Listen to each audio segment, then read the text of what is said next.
ada sebuah cerita yang sangat luar biasa daripada kehidupan Sayyidatina Fatimah Zahra. Nabi Muhammad SAW menangis, tidak ada hentinya, menangis. Sayyidina Abu Bakar Siddiq datang, tetap menangis.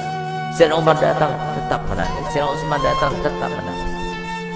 Sampai Sayyidina Abu Bakar mengatakan, ini nggak ada yang bisa mendiamkan Nabi kecuali putri tercintanya Sayyidatina Fatimah Zahra. Berangkatlah Sayyidina Abdurrahman bin Auf ke rumah Sayyidatina Fatimah dengan perintah dari Sayyidina Abu Bakar Siddiq. Dikatakan, siapa di luar sana? Ibn Auf, wahai Fatimah, untuk apa kamu datang kemari? Kami ingin meminta bantuanmu karena Nabi SAW mulai tadi sedang nangis dan tidak berhenti menangisnya, terus menangis. Kami sedih melihatnya. Baik, sebentar, aku memakai pakaian dahulu.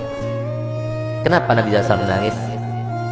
Karena Nabi telah diturunkan ayat yang berbunyi, wa in minkum illa wariduha. Tidak ada seorang pun dari kalian kecuali pasti akan melewati di atas neraka itu. Itu yang bikin nangis Nabi. Tidak ada satupun dari kita kecuali kita akan melintas di atas jahanam. Bagaimana tempat lintasan kita tergantung kepada amal kita. Tipis tebalnya tergantung kepada amal kita, yang sekarang kita tidak memperdulikannya, tidak memikirkannya. Nanti semuanya akan terpampang di depan mata kita dan kita akan melewatinya. Semoga kita termasuk yang mendapatkan amal yang banyak, yang menyenangkan hati baginda Rasul Muhammad SAW. Berangkatlah Sayyidah Fatimah. Begitu berangkat Sayyidah Fatimah bertemu dengan Nabi. Sayyidah Fatimah ketika masuk ke masjid, mereka berteriak. Semua sahabat Nabi berteriak Allahu Akbar.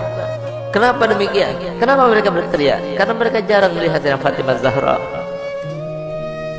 seorang syarifah, cucunya Nabi, anaknya Nabi, yang pada suatu waktu Nabi SAW membuat sebuah teka-teki, di mana teka-tekinya itu berbunyi begini.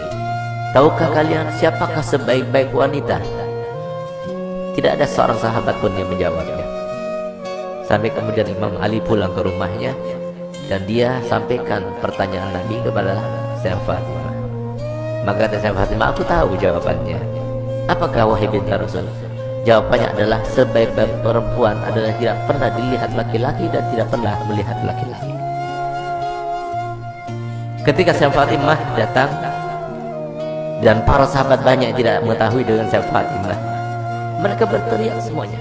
Kenapa berteriak? Karena baju yang digunakan oleh Sayyidah,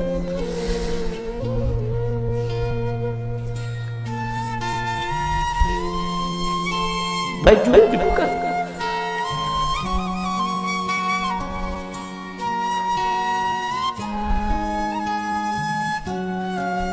baju yang digunakan oleh Sayyidah Fatimah terdapat tambalan sebanyak 20 tambalan, sehingga sahabat semua sedih melihat putri tercintanya yang selalu dipuji oleh Nabi, yang paling mirip dengan Nabi, yang selalu Nabi SAW merendahkan semua wanita supaya mengikutinya, meneladaninya.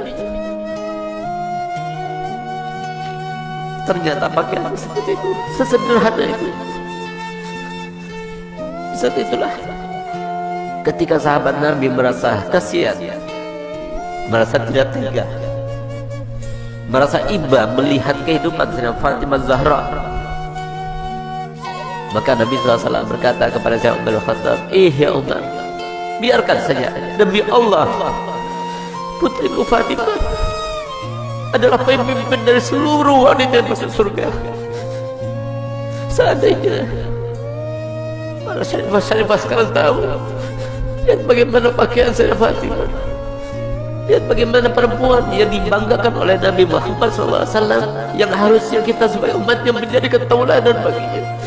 Bukan seperti sekarang ini, kita terlalu membanggakan pakaian, kita selalu menampakkan kemewahan, dan kita tidak mau membagi-bagi apa yang telah kita punya. Kita tidak pedulikan kepada manusia. Subhanallah, Sayyidah Fatimah datang suatu waktu di rumahnya. Sayyidah Fatimah adalah seorang yang paling sempurna, tangannya paling sempurna, hidungnya paling sempurna, matanya paling sempurna, karena dialah yang paling mirip dengan Nabi kita Muhammad SAW. Suatu waktu Nabi kita Muhammad datang, karena Nabi Muhammad setiap hari paling sedikit 2 kali masuk ke rumah Sayyidah Fatimah, saat pagi hari dan pada malam hari.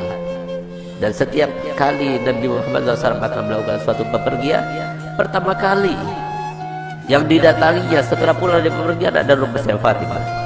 Dan terakhir kali rumah yang didatangi sebelum dia berangkat adalah rumah Sayyidah Fatimah Zahra. Semoga kita semua termasuk dibangkitkan bersama Sayyidah Fatimah Zahra. Di saat itulah Nabi SAW masuk ke rumah Sayyidah Fatimah. Sayyidah Fatimah punya anak kecil 2, Sayyidina Hasan dan Sayyidina Husain. Di saat beliau itu sedang menghaluskan gandum, maka kemudian Sayyidina Husain menangis, diambilnya. Ketika Sayyidina Husain menangis, diambil dengan tangan kirinya, dia dengan tangannya. Sayyidina Hasan menangis, diambilnya lagi.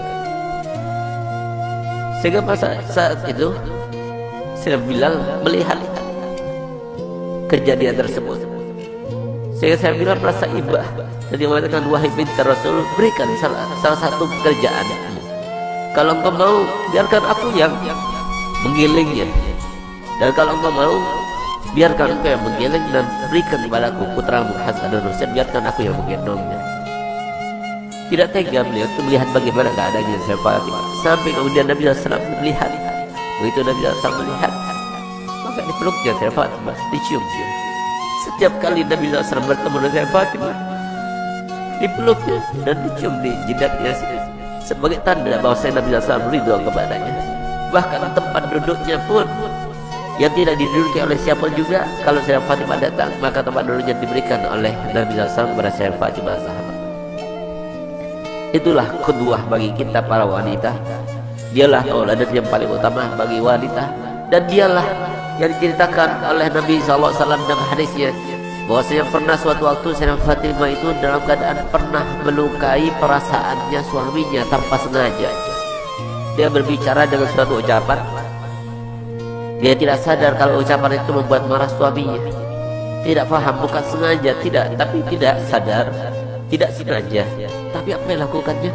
Dilihat suaminya itu warnanya merah mukanya, yang menandakan bahwa dirinya dalam keadaan marah. Di saat itulah timbul rasa takutnya kepada Allah, sehingga di saat itulah dia minta maaf kepada suaminya. Maafkan aku, suamiku. Tapi ternyata wajah Imam Ali tetap masih merah. Takut dia kepada Allah, sehingga rasa takutnya luar biasa itu sampai beliau itu menangis histeris dan dia mengatakan, wahai suamiku, sampai dia berjigak-jigak memutari suaminya Sayyidina Ali bin Abi Thalib. Suamiku, maafkan aku, sambil dia itu berkeliling seperti layaknya orang yang sedang tawaf. Di saat itulah kemudian Sayyidina Ali melihat kepada Sayyidah Fatimah yang melakukannya. Dia merasa geli dengan apa yang dilakukannya, maka dipeluknya dan mengatakan, wahai binti Rasul, aku sudah maafkan. Subhanallah, sore harinya dia bertemu dengan ayahandanya Nabi Muhammad SAW. Ketika bertemu dengan Nabi Muhammad, maka apa ujar Nabi Muhammad? Ya Fatimah, telah sampai kepadaku apa yang telah kamu lakukan tadi. Kalau seandainya engkau meninggal dunia sebelum engkau mendapatkan maaf dari suamimu, maka niscaya aku tidak akan melaksanakan sholat jenazah terhadapmu. Disinilah maka para ulama mengatakan bahwasanya istri yang tidak solihah, maka dia itu tidak akan mendapatkan syafaatnya Nabi Muhammad SAW. Banyak di antara kita yang tidak faham bahwasanya surga itu murah disangkanya, surga itu mudah untuk kita dapatkan. Siapa bilang? Rasulullah telah bersabda, ala inna sil'atallah ghaliyah, ala inna sil'atallah ghaliyah. Ketahuilah bahwasanya barang yang dijanjikan Allah Ta'ala dengan sabar kalian, dengan kalian sabar melaksanakan perintah kami, dengan kalian sabar dengan melaksanakan perintah Allah, itu sangat mahal harganya, yaitu janji Allah untuk kalian adalah surga. Tidak mudah untuk mendapatkan surga, mudah, harus sabar, harus melawan hawa nafsu.